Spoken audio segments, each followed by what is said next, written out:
Bienvenue à tous et merci de nous rejoindre pour cette nouvelle édition de l'interview. Aujourd'hui, je reçois Alain Ebobissé, directeur général du fonds Africa 50. Bienvenue. Bonjour madame. Merci d'avoir accepté notre invitation. Alain Ebobissé, le fonds Africa 50 est un fonds dédié aux infrastructures. En 2019, le fonds a décidé d'accélérer ses investissements avec notamment une levée de fonds auprès des institutionnels. Où en est-on de cette levée de fonds ? Absolument. Tout d'abord, Africa 50, comme vous l'avez dit, c'est un fonds dédié aux infrastructures, mais c'est une initiative panafricaine créée par les États africains. Aujourd'hui, nous avons 28 États africains qui sont actionnaires d'Africa 50, la Banque africaine de développement et 2 banques centrales africaines. L'objectif, c'est de catalyser plus d'investissements privés dans l'infrastructure en Afrique à travers les partenariats publics-privés. Donc, l'une des choses que nous avons décidé, parce que les gouvernements, évidemment, n'ont pas suffisamment d'argent pour combler le déficit d'infrastructures, c'est qu'il faut faire appel aux investisseurs institutionnels. Nous avons donc lancé un programme qui permet de lever de l'argent auprès des investisseurs institutionnels qui vont co-investir avec Africa 50. Ce travail est en train d'être fait. Je vais annoncer, j'espère dans un futur proche, des résultats concrets, mais dans ce métier, on annonce des choses lorsqu'elles sont faites et on évite de les annoncer avant. Mais le travail est bien avancé et je pense que nous aurons des bonnes nouvelles à annoncer bien rapidement. Alors vous l'avez dit, le déficit en infrastructure est très important. En Afrique, il s'élève à plus de 100 milliards de dollars par an.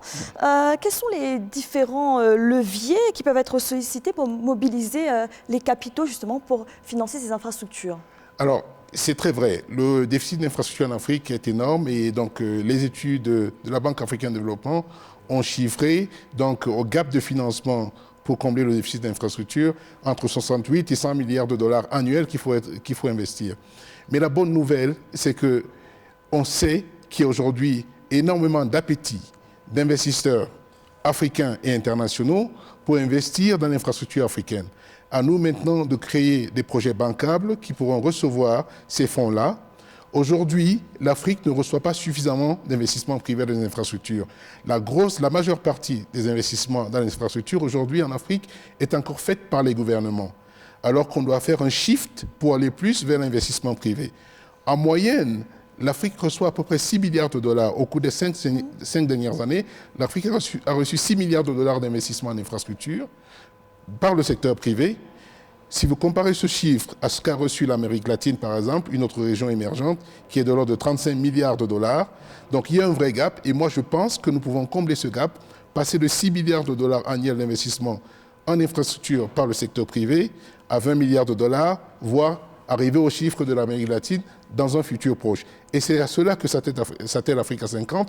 Nous ne sommes pas les seuls, nous travaillons avec d'autres, mais c'est résolument un secteur dans lequel nous investissons. Alors vous parlez de la contribution du secteur privé. Beaucoup aujourd'hui présentent les partenariats publics-privés, vous en avez parlé tout à l'heure, comme la solution miracle pour financer les infrastructures sur le continent et le développement du continent. Est-ce que c'est réellement le cas ? Bon, d'abord, il n'y a pas de solution miracle, mais il faut essayer plusieurs solutions. J'ai dit tantôt qu'il faut significativement augmenter la part de l'investissement privé dans les infrastructures africaines. Et ça se fera majoritairement par le biais des partenariats publics-privés.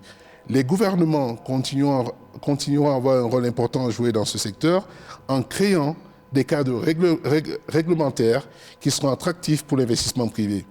Mais, encore une fois, madame, je ne vais pas redonner ces chiffres, mais on ne reçoit pas suffisamment d'investissement privé en Afrique dans l'infrastructure. Nous n'allons pas pouvoir combler ce gap dont on a parlé, de l'ordre de 100 milliards de dollars annuels, sans avoir une injection massive d'investissement privé, notamment à travers les partenariats publics-privés. Et il faut également se dire, il y a beaucoup de gens qui parlent de certains partenariats privés qui n'ont pas marché. Et il y a des exemples qui n'ont pas marché. Mais il y a encore plus d'exemples qui ont réussi à travers le monde, et y compris en Afrique. Je vais simplement donner un dernier exemple, puisque c'est l'exemple plus récent. Nous avons en Africa 50 financé en Égypte une série de centrales totalisant 400 mégawatts solaires sous la forme de partenariats publics-privés. Nous l'avons fait en 2 ans et demi. Et aujourd'hui, ces centrales délivrent de l'électricité aux Égyptiens, aux populations, aux entreprises. C'est faisable. Au Sénégal, ils ont fait plusieurs partenariats privés dans le domaine de l'énergie renouvelable. Mais on peut parler également de ce qui a été fait dans les aéroports. D'ailleurs, d'ici quelques jours, nous allons signer une concession pour un aéroport dans un pays africain. Là encore, je ne vous donne pas la primeur parce qu'on l'annoncera le jour où on aura signé. Mais ces choses-là, ces partenariats privés, il faut les mettre en œuvre, bien faits, ils sont très salutaires. Alors, vous parliez à l'instant de l'Égypte. Jusqu'ici, les investissements du Fonds Africa 50 se sont surtout focalisés sur le secteur de l'énergie et des technologies, de l'information et de la communication. Pourquoi ces deux secteurs sont-ils prioritaires? Tout d'abord, c'est vrai et c'est factuel. Nous avons investi aujourd'hui majoritairement dans l'énergie parce que d'abord l'énergie et les télécoms sont les secteurs, les sous-secteurs des infrastructures qui sont les plus faciles au niveau du financement privé. Quand vous regardez comment est-ce que ces infrastructures ont été financées mondialement, on a eu massivement d'investissements privés dans l'énergie et dans les télécoms. En Afrique aujourd'hui, dans les télécoms, il y a énormément d'investissements privés, sauf peut-être dans certains sous-secteurs comme le haut débit, etc. C'est également le cas de l'énergie. Mais je peux vous annoncer qu'Africa 50, nous couvrons le secteur des infrastructures en général. Et donc, je disais tantôt que d'ici, j'espère, moins d'une semaine, nous devrons pouvoir annoncer la signature d'un accord de concession et d'un financement pour un aéroport majeur de notre continent, donc qui n'est pas un projet infrastructure, qui n'est pas un projet énergie. Et nous avons également des projets dans le domaine des ports. Et puis, on continuera à faire un peu plus dans les secteurs non énergétiques. Alors, quels sont ces secteurs où le Fonds Africa 50, ces autres secteurs où le Fonds Africa 50 va investir? Alors, tout à fait, bonne transition, bonne question, parce que les ports, par exemple, qui sont des secteurs extrêmement intéressants pour l'investissement privé, la logistique, voyez-vous, madame, à mesure que notre continent va se développer, il faut qu'on améliore le secteur de la logistique et qu'on investisse dans la logistique, et c'est des secteurs profitables.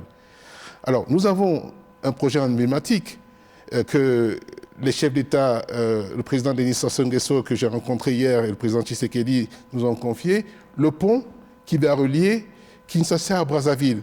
Voyez-vous, madame, entre Kinshasa et Brazzaville, deux villes séparées par moins de 1,5 km de distance, il n'y a pas de connexion physique. Donc nous allons faire le pont sur le fleuve Congo qui va connecter ces deux belles villes africaines. Et donc Africa 50 a été choisi comme le développeur de ce projet et qui avance bien. Donc dans le secteur routier également, des ponts, nous avons également des projets en cours. Alors, vous nous avez parlé de ce projet. Quels sont les autres futurs projets stratégiques d'Africa 50? Pouvez-vous nous en donner la primeur? Oui, alors je vais vous parler plutôt des secteurs. J'ai parlé des ponts, des aéroports. Je pense que c'est un secteur aujourd'hui, franchement, je pense que plusieurs aéroports africains aujourd'hui devraient être financés par le secteur privé. Vous savez, les aéroports, c'est vraiment la première chose que les investisseurs voient quand ils arrivent dans un pays. Il faut aujourd'hui que nos États aient des aéroports modernes et on sait faire. C'est très facile de les financer sous forme de financement privé. Donc c'est un secteur dans lequel nous mettons une certaine priorité. Donc les ports, mais également les technologies de l'information et de la communication éthique. Nous devons augmenter le taux de haut débit, le taux de pénétration du haut débit dans nos économies africaines, afin que tout le monde puisse bénéficier de cette quatrième révolution industrielle. Ça, c'est très important. Alors, vous avez participé à l'Africa Business Forum à Addis Abeba, en Éthiopie, où justement l'énergie, le financement de l'énergie était évoqué. Sur le continent, de nouveaux mécanismes de financement innovants sont à l'étude dans le secteur des énergies renouvelables, notamment en Afrique du Nord. Quels sont ces mécanismes innovants et est-ce qu'ils sont transposables aux autres pays africains ? Absolument, ils sont tout à fait transposables, moyennant des adaptations. L'une des choses dont on a beaucoup parlé aujourd'hui à cette conférence qu'on a eue ce matin, c'est la technique dite asset recycling qui permet en fait aux actifs qui sont déjà existants, qui ont été financés notamment par les États, et ces actifs peuvent être remis dans un véhicule qui émettra des obligations.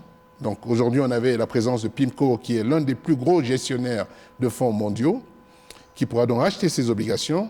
Ces obligations dégageront du cash pour les États qui ont donc mis ces actifs dans un véhicule, et cet argent peut être recyclé, être utilisé pour investir dans de nouvelles infrastructures. Parce qu'aujourd'hui, nos États africains, dans beaucoup de cas, détiennent des actifs qu'ils ne devaient pas détenir. les gouvernements n'ont pas besoin de détenir des centrales de production d'électricité. Aujourd'hui, le secteur privé sait faire.